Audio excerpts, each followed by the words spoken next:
السلام علیکم. امید ده چې روغ جوړ به ټیک ټاک به او د ژوند په مزو کې به د نن په یو نوي ولاګ کې تاسو ته هرکلی وایو. حاجي بھائی نن زمونږ تقریبا 5م ولاګ دی. نن زمونږ یو ملګری دی، د هغه سکول کې څه پروګرام دی، مونږ ته ویل چې تاسو به خامخا راځئ. نو نعیم بھائی څه ټیک غونته کې هم نه دی او د هغه څه کارونه دي، نو هغه نه دی اوسګارو. نو زه او رمیز ځو هغه به نور گپ شپ هلته لګو. رمیز او یو تاهر دا پوره دي او دا ماشومان چې دي اسلامي ویډیوز جوړي.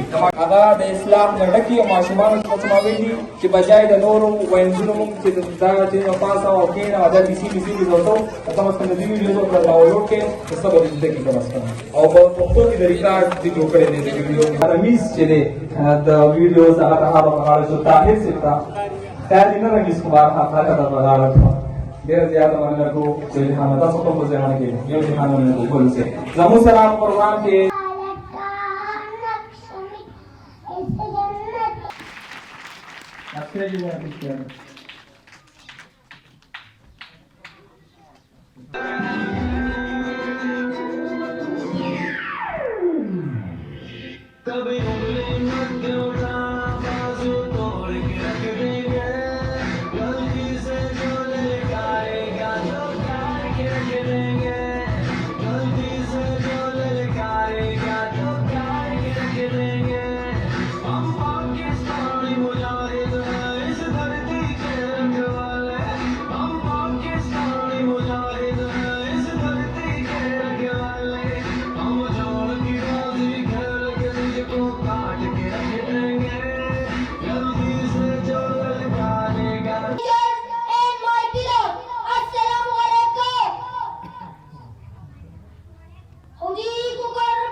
بھائی نو د وزیر کمالزی سے پروګرام ختم شو، شکر دی په خیر ختم شو. سار شروع شو په 9 بجې، مونږ خو تقریبا 11 بجو را رسیدو، 10 بجو لا او تقریبا اوس هم څه کم 2 بجې دي، دې ټایم لا ختم شو. رمیز ستړی شوی وي؟ څومره ستړی شوی؟ د څه په څه چا تنګ کړی وي؟ ها نو هغې ستړی کړی وي لکه. نو بھائی رمیز هم ستړی شوی و او که زه درته خپله ځاني وم نو زه هم ستړی وم، خو بیا هم د وزیر کمالي صاحب پروګرام و نو کو ستړی هم وم خو هغه ته خو به مې خامخا دا نو هغه ته خو مې دا نه وي چې ستړی یم، ولې چې هغه به مونږ ډېر زیات ګران دی. شکر دی پروګرام مې وشو.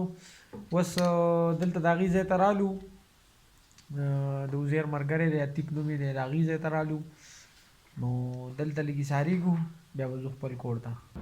اچھا بھائی نو د وزیر د پروګرام نو واپس رالو. اوسو سکول پروګرام ختم شو، ډېر زیات ستړی شوی ما، تقریبا 5 بجې کېدونکي دي، 4:30 بجې دي اوسو. نو اوس واپس رالم، اوس ځم خپل کور ته، ډېر زیات ستړی یم. نور ګپ شپ په ستاسو سره به خپل کلي کې لګوم، چېرته ځای ما سره اوسئ.